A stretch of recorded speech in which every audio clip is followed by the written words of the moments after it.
여러분들 안녕하십니까. 조철희 박사의 통통통입니다. 자, 지난 시간에 이어서 지난 시간에는 여러분들과 지금 달러가 지금 상승하고 있습니다. 이하 맞물려서 유가 계속 지금 올라간 상황 한번 좀 설명했는데요. 자, 이번 시간에는 미국의 연준에 의해서 연동돼서 지금 우리나라도 금리 인상이 계속 올라가고 있습니다. 그래서 지금 금리 인상 미국에 관련된 한국, 미국 또 주식 상황의 주요 나스닥, 코스닥 관련해서 지금 트렌드 주기 포인트 한번 좀 정리해 보겠습니다.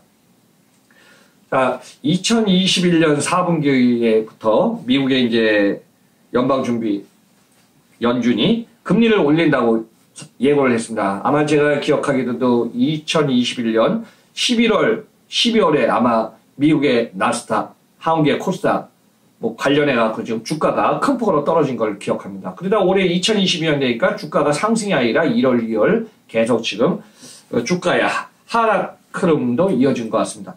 근데 이제 금리를 갖다가 보면은 이제 지난 코로나 시대는 우리가 거의 제로금리에 가까운 0.25 정도 계속 유지했는데요. 미국과 한국 이 상황 한번 좀 살펴보겠습니다.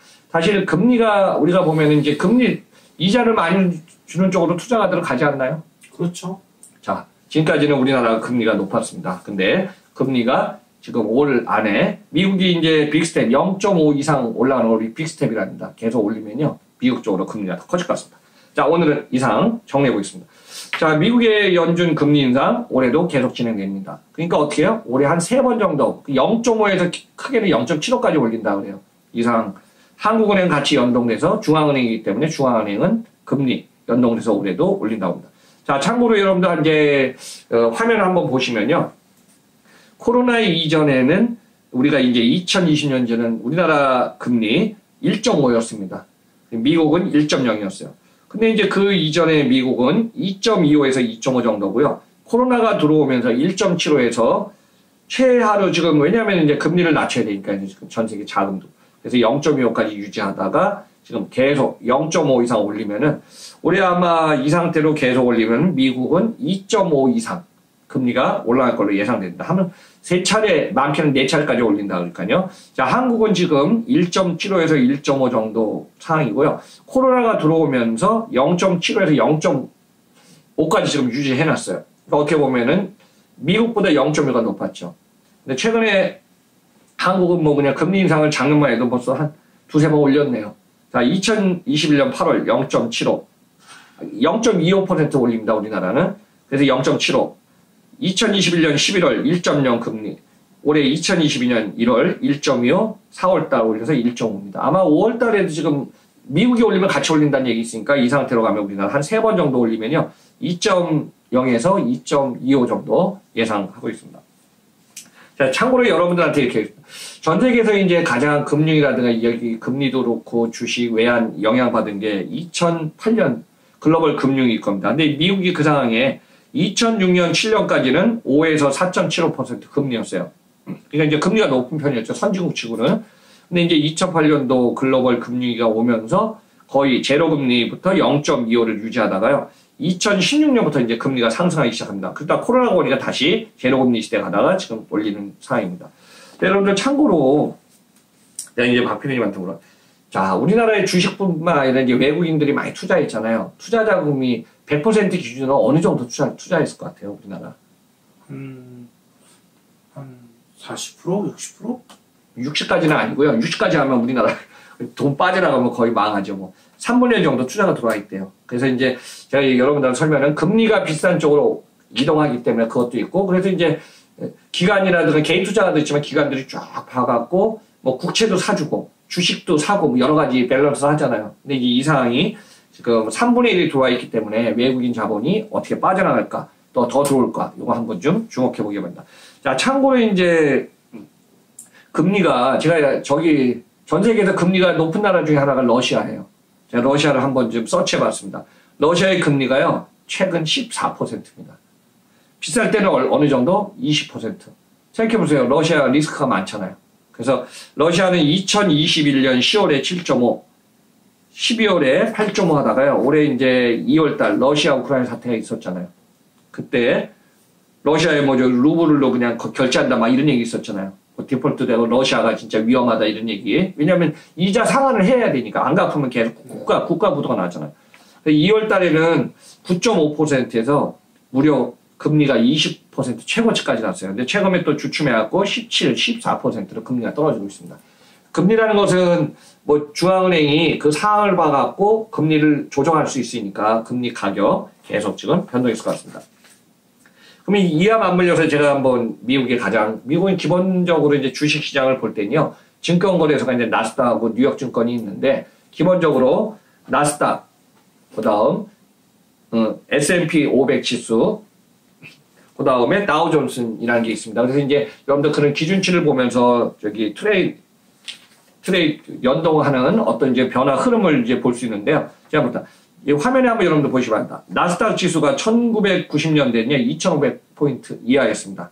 그러다가 2000년도부터 2008년 글로벌 금융위기가 오기 전까지는 5,000포인트가 최고치고 2,500 선을 유지하다가요. 2010년부터 그 이후는 2,500에서 7,500 정도 됐다가 최근에 2020년 글로벌 금융위기, 제가 이제 지난 시간에 그러지 않습니까? 전 세계 시장이 그전에는 자유무역이었어요. 그래서 여러분들은 어때요? 생산을 하고 소비가 큰 시장을, 그러니까 이머징 마켓이 될 수도 있지만은 신흥공업도 포함해서 이 시장을 중심으로 이제 생산 공장이나, 왜냐면 물류의 공급망이 중요하니까요. 그래서 거기서 이제 완성품 만들어서 델리버리를 해야 되니까 이게 중요했는데, 전 세계의 자유무역에 생산 공장에서 뭐든 갖고 와서 완성품을 만들어서 거기서 이제 소비 시장이 큰 쪽으로 보내야 하는데, 이게 한 5년 전부터는 어때요? 자유무역이 아니라 보호무역으로 바뀌었어요. 그러니까 어때요? 우리나라를 지키자, 우리가 저기 중심이 된다. 그러다 보니까 해외에 있는 기업들이 리쇼어링 돌아오는 사태가 있다 보니까 지금 이 코로나 상태에서 이제 공급망 관리에 이제 완성품들이 물론 이제 중개 어떤 차질도 있고 여러 가지 있다 보니까요. 그래서 이 상황에서 이제 공급망이 잘 안 된 거죠. 그러니까 이 상황에서 2020년 제가 이제 얘기했지만은 전 세계에 보호무역도 있지만은 전 세계에서 시장 경제가 힘들 때 파이낸셜 넘버원이 어디라 그랬죠? 금융 1위. 미국이죠, 미국. 네. 자, 요즘은 이제 옛날에는요, 금융권을 하면 어디였냐면 미국, 싱가포르. 그래서 싱가포르이 가장 잘하는 게 뭐예요? 금융, 해운, 항만, 유럽하고 아시아의 중개지. 그래서 이제 자금이 거기 가고 옛날 홍콩도 금융의 중요한 메카였습니다. 그래서 이 상황을 보면은 지금 나스닥이 2020년 코로나가 오면서요, 1200에서 12,000에서 14,000 지수 가다가 2021년 작년 11월 19일 날 16,057포인트까지 가고 있습니다. 그 이후에는 지금 계속 떨어지고 있습니다. 자, 참고로 이제 우리나라는 주식시장의 지표가 코스피하고 코스닥이 있습니다. 잘 나갈 때는 뭐 코스피가 제가 기억하기로도 저도 이제 주식 관련해서도 연동해서 많이 보고 있고 일부 좀 관련돼 보니까 작년 2021년도 6월인가 7월에요. 코스피가 3,302까지 올라갔어요. 그러니까 최고점입니다. 최근에 2,600 무너졌습니다. 그러니까 어때? 700이 빠진 거예요. 이제 코스피 여러분들 한번 지수 저기 보시기 바랍니다. 1980년대 우리나라의 코스피 지수는 100이었어요. 1980년대. 그때부터 이제 우리나라 시장이 역사가 시작됩니다. 그러다가 1989년 서울올림픽 한 다음 해에는 3월 31일 날 코스피 지수가 1000까지 올라가요.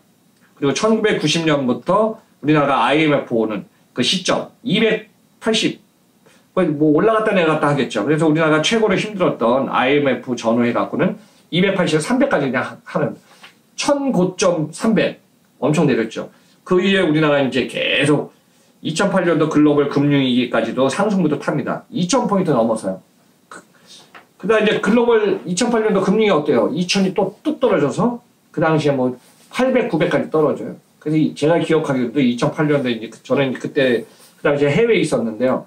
우리나라 주식 코스피 500 떨어지면 우리나라 주식 어떻게 되냐 뭐 이런 얘기까지 있었거든요. 근데 800, 900에서 바운을 맞고 다시 치고 바닥치면 우리가 올라간다 했잖아요.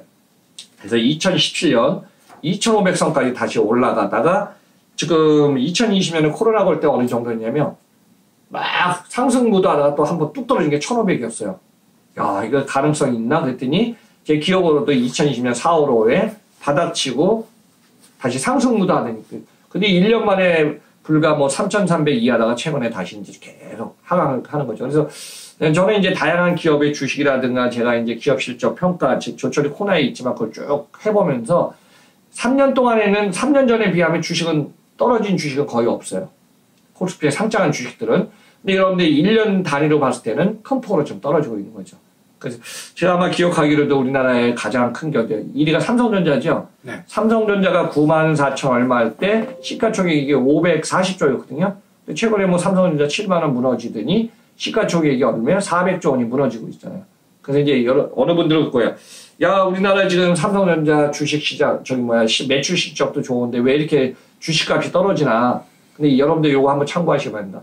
전 세계에서 지금 주식시장 1등 하는 거는 어디냐면은 저기 애플이에요. 애플 같은 경우는 3,400조에서 최고치였고요. 최근에는 3,200조까지 떨어졌거든요. 자, 미국의 2위는 마이크로소프트 2,600조입니다. 자, 3위는 아마존이 잘 나갈 때 2,100조 시가총액인데 최근에는 여러 가지 상황, 특히 이제 제가 얘기하다가 최근에는 이제 코로나가 위드하다가 이제 엔데믹으로 가고 있잖아요.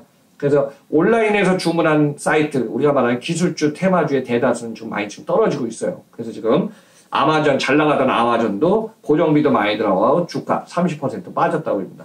뭐 참고로 이제 제가 미국에서 이제 주식 회사로 상장해 갖고 있는 뉴욕 상장한 쿠팡 같은 경우도 저도 이제 쿠팡을 분석해서 많이 거의 제 사이트에 올려놓지만은 쿠팡이 최저치 9.35까지 떨어지다가 다시 이제 2022년 1분기 실적이 나왔습니다.